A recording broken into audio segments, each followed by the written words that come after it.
All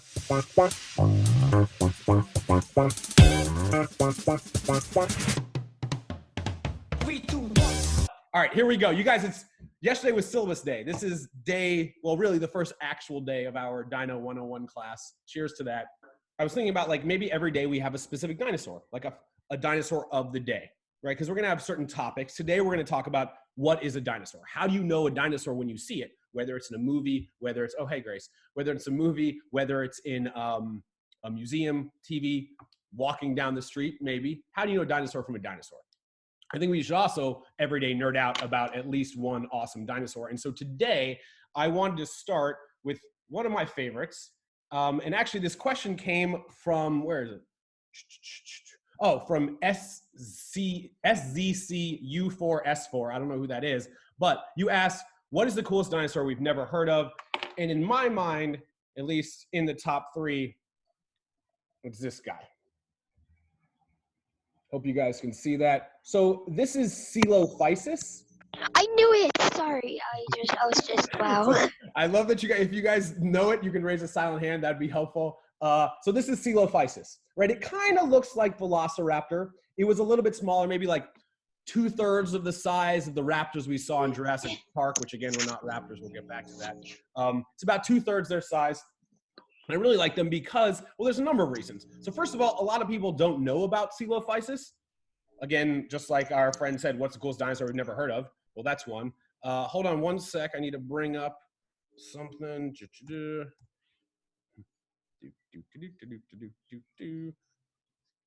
Why is this not opening? Oh, nice. Wait, what? Oh, no. Wait. Hold on one sec, guys. Oh, sorry. No worries. Drive. Has anyone heard of Coelophysis? Can I see like a silent hand up if you guys have heard of, oh, so some of you guys have heard of Coelophysis. Cool. Coelophysis, nice. We got some Coelophysis stands out there. Cool, I like Coelophysis a lot. One of the reasons is, well, I mean, look at it. It's pretty cool. And if you think about the size, think about the size of a Coelophysis. Again, maybe 2/3 as big as the dinosaurs we saw in Jurassic Park, the raptors we saw in Jurassic Park.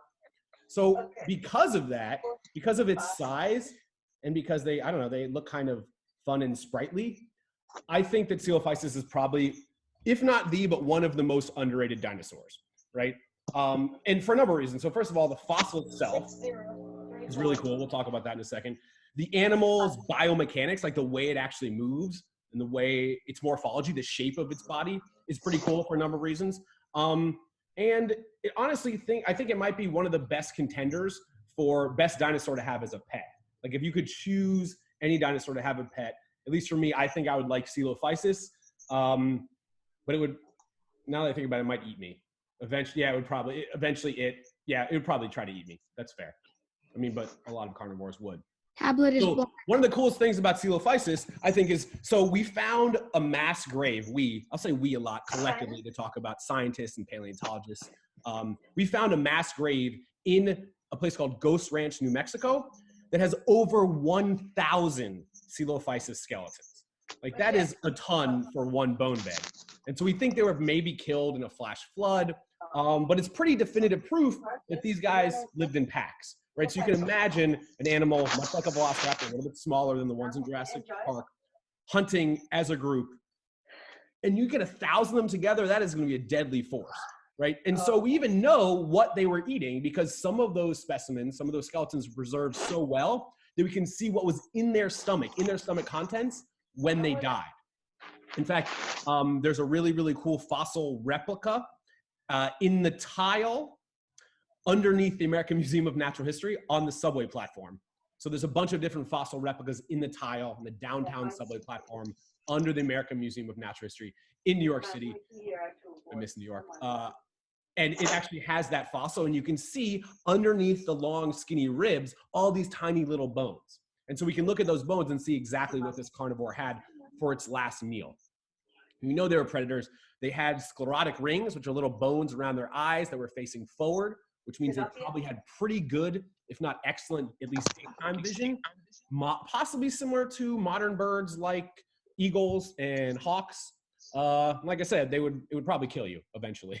I think the coolest thing about Coelophysis though is that it was one of the very first dinosaurs to exhibit the basic theropod body plan that we see in later dinosaurs like Albertosaurus, Allosaurus, T-Rex, Velociraptor. Right? Theropods again are the two-legged bipedal, so walking upright on two legs, primarily carnivorous dinosaurs. And Coelophysis was one of the first, one of the oldest, to exhibit the general two-leg upright, tail going out the back, little arms in the front, bitey teeth, body plan that we see in Velociraptor and T-Rex later on. And even cooler, on top of that, is as far as we know, Coelophysis is the first dinosaur ever to have a furcula. Do you guys know what a furcula is? Who knows what a furcula is? Do you know what a furcula is? Raise your hand. We got some furcula fans. Rob is like, I kind of know, Nikki. You guys celebrate Thanksgiving? You guys remember Thanksgiving? Yeah? Do you remember on Thanksgiving when there's a certain part of the turkey that you and maybe your brother or sister grab each end of and you try to break apart and see who gets the larger piece? Yeah, Rob's shaking his head. Yeah, that's a wishbone. So furcula is the technical term for wishbone. Oh, you could have just said wishbone. Wishbones, yeah. If you are not muted, please mute yourself. I love you guys, but there's like 1,000 of us. We all can't talk at once. So Coelophysis was the first dinosaur, as far as we know, with the furcula, that wishbone. And guess what? You look at a T-Rex, like Sue from the Field Museum, and you will see a modified large furcula. And the reason they have that is attaching muscles, breast muscles, for movement, which is pretty cool, I think. So, all right. Where are we on a list of things? All right, so we talked about Coelophysis. That's one of my favorite, if not my favorite, as far as underrated dinosaurs go. Thank you for that question, SZCU4S4. So today, let's get into it. What is a dinosaur? What is not a dinosaur? How do we know? Because not everything that lived a long time ago was a dinosaur. Just like today, you can walk outside and you can see mammals, maybe some reptiles, amphibians, birds. There are different types of animals, different groups of animals alive today, just like there were back in the day when dinosaurs were around. So how do we know a dinosaur is a dinosaur versus something that's not a dinosaur? Well, there's a specific type of scientist known as a taxonomist, and taxonomists categorize and classify different groups of life. We figure out what, for instance, is a member of the cat family versus what is a member of the dog family. Right? And so you guys, I think instinctively we know when we see something that looks like a dog, even if we've never seen that type of dog, or if we see a specific cat species we've never seen, we can kind of immediately understand, oh, that's a cat. It's a member of the cat group or a member of the dog group, because it has certain features that we put in that group. Same thing with dinosaurs. There are very specific anatomical features that if an animal has those features, it is a member of the dinosaur group. And there's quite a few of these. Certain positioning of the holes in the skull, the way the hips are shaped, the ratio of arm length from the forearm to the lower arm, different types of things. But I've simplified this, made it incredibly easy for you guys. All you need to do, if you want to determine if any animal you were looking at ever is a dinosaur, you have to ask yourself these two following questions. And I've even made a flow chart. Hopefully we can get this up here. Shout out to Vanessa Hill for taking this photo. If you don't know Vanessa Hill, on YouTube, there's a channel called Braincraft, which is all about psychology and you. It's great. So this is the flow chart right here. Hopefully you guys can see kind of well. Number one, the first question, any animal, are its legs directly under its body? Wait, is that question one or legs directly under its body? So you guys out there at home, do you stand up? Try standing up. Why not? Stand up. Let's do it. We're standing. We're standing. All right. Are our legs, when we stand up, are our legs directly under our body? Yeah. Our legs are directly under our body. Heck yeah. That's step one. We're halfway on our way to being a dinosaur. All right. Step two. Ladies and gentlemen, let's go back to this. Do we have scales or feathers? Yes. You guys have scales or feathers? Anyone at home? Anthony is shaking his head. No, he does not have scales or feathers. Anyone out there? Rob thinks he has scales. Skin, but I don't think you do. So unfortunately, we are not dinosaurs because we don't have scales or feathers. But any animal you see with its legs directly under its body and it has scales and or feathers, that animal is a dinosaur. There are a couple very small exceptions we'll get to in a minute, but those are the basic two questions. Legs straight down on their body, scales or feathers. Now, why is that important? Why does that matter? So you guys, one of the reasons dinosaurs are so amazing is because they were the first major group of animals to completely abandon life in water and live solely on land, right? So if you think about other reptiles, for instance, let's go with alligators and crocodiles, right? Their legs aren't straight down under their body. Their legs come out to the side and then go down, right? It's a very reptilian stance. And that makes sense because if you're at least part of the time in water, your legs come out to the side, you can move side to side pretty easily. But then when you come on land, it's not an efficient way to move, right? It's like you have to hold yourself up like you're doing a push-up while you move. And so you may see alligators or crocodiles, they can do real quick like jumps or sprints of energy, but like only for a few feet because it's not an efficient way to move, right? If your legs go straight under your body, you can move a lot faster and more efficiently, and I'll prove it to you right now. So ignore all the cat toys that are everywhere. So I'm walking on my legs. Look at me. I'm upright. This is great.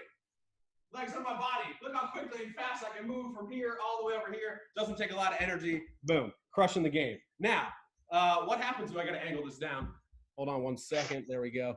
What happens, though, if I am like a reptile, it's not a dinosaur, my legs are splayed out to the side, it's not going to be a very efficient way to move, right? It's like walking while doing a push-up. You got to do like one of these things. It's not a really good way to move on land, and it's not easy to do either. What's he doing? I'm trying to explain why it's better to Oh, you guys can try that if you want. If you have a brother, a sister, or a parent, you want to race, have one of them simply walk normal speed, and the other try to do that as they move. It's not a great way to move around. And I think that is the most important adaptation that allowed dinosaurs to survive for almost 200 million years, right? Legs straight down to their body. They have a similar ball and socket joint in their hip like we do. Legs come straight down, easier to move. Whew, let's take a sip. There are a couple very small exceptions, a group called the pseudosuchians, which literally means like crocodile mimic. Friendly reminder, if you're not muted, please mute yourself. You're talking about Coelophysis. How do I mute all? Can I mute all of you guys? Someone said that. No offense, I love all of you. Oh, I'll figure that out. Yeah, pseudosuchia, that's one exception to that rule. So where was I going? Oh, all right. So if dinosaurs are the first major group of animals to abandon water and live solely on land, that means that no dinosaurs lived in water, which means, for instance, whereas I had two questions, or basically the same question from Deborah in Brazil and Rob Fatrick. Is that how you say your name, Rob? Cool, cool. They both asked, why are underwater dinosaurs not dinosaurs? Hold on, I need to mute. Click on participants, you should be able to mute everyone. Participants, mute all. Sorry guys, I gotta mute you for a little bit. I love you, I'm sure you have amazing voices. All right, why are underwater dinosaurs not dinosaurs?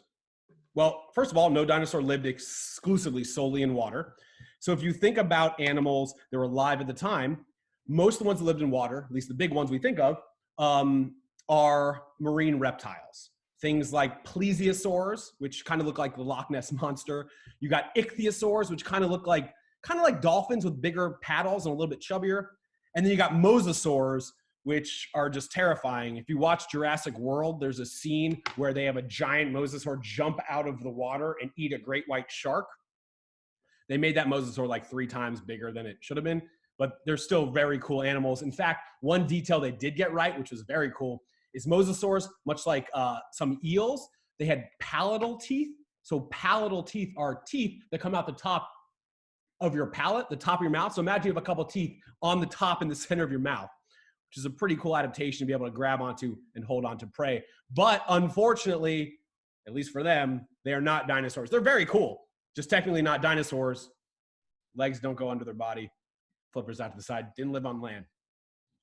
But we'll probably do a whole day on marine reptiles. Are there any other, I'm wondering though, what other groups of animals, maybe someone could type it in the chat box. Are there any other animals that were alive at the time of dinosaurs that were not dinosaurs? Pterodactyls.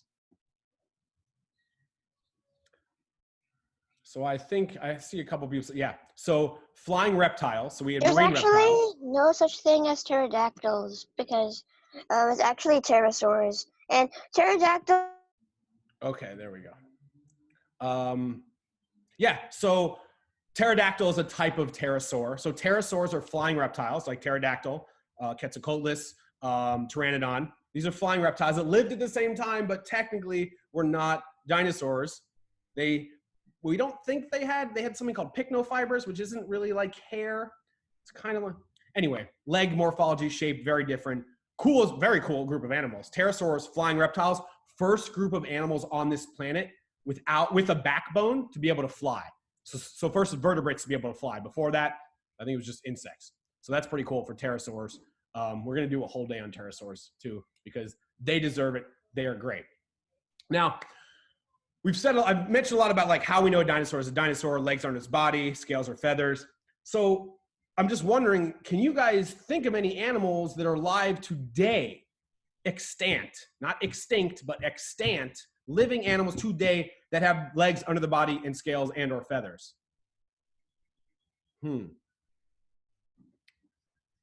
Burbs. I see burbs. I see chickens. These are good answers. Turkey. Burbs. Lots of burbs. Everyone loves burbs. Who doesn't love burbs? Burbs are great for a number of reasons. One of which is that birds are dinosaurs. Right? So when we say that dinosaurs have gone extinct, we mean not all non-avian or non-flying dinosaurs have gone extinct, but every single bird that you see alive today has its legs under its body. It's got scales and feathers. That animal is a dinosaur. They're not just descendants of dinosaurs. They are literally living dinosaurs.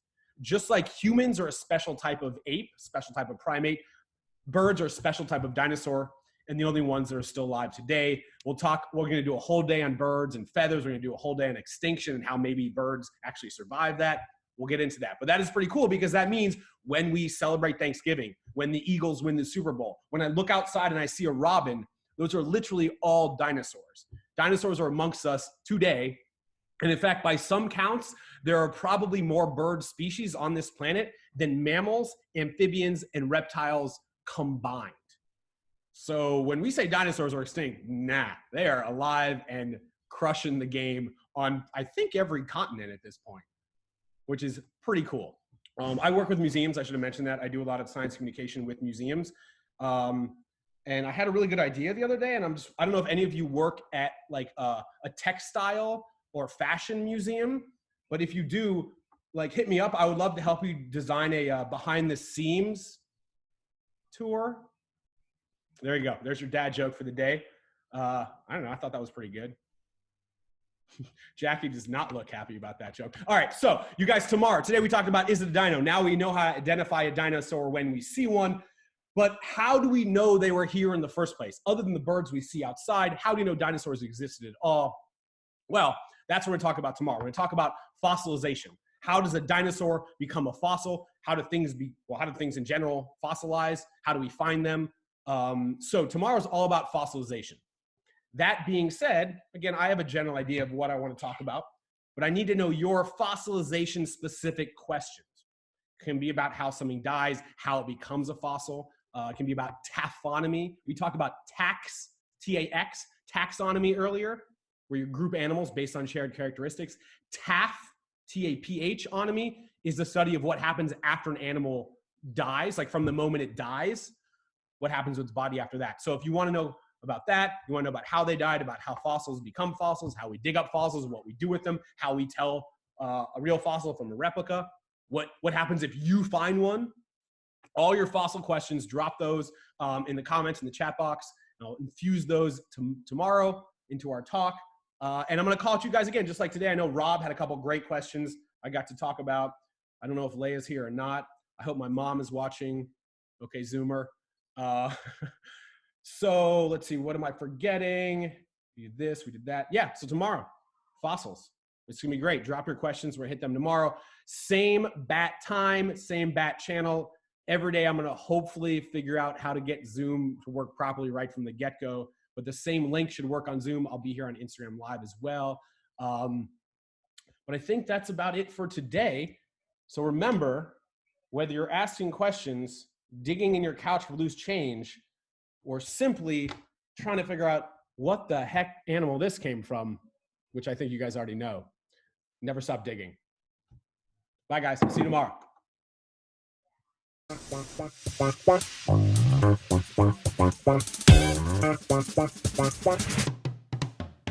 3, 2, 1.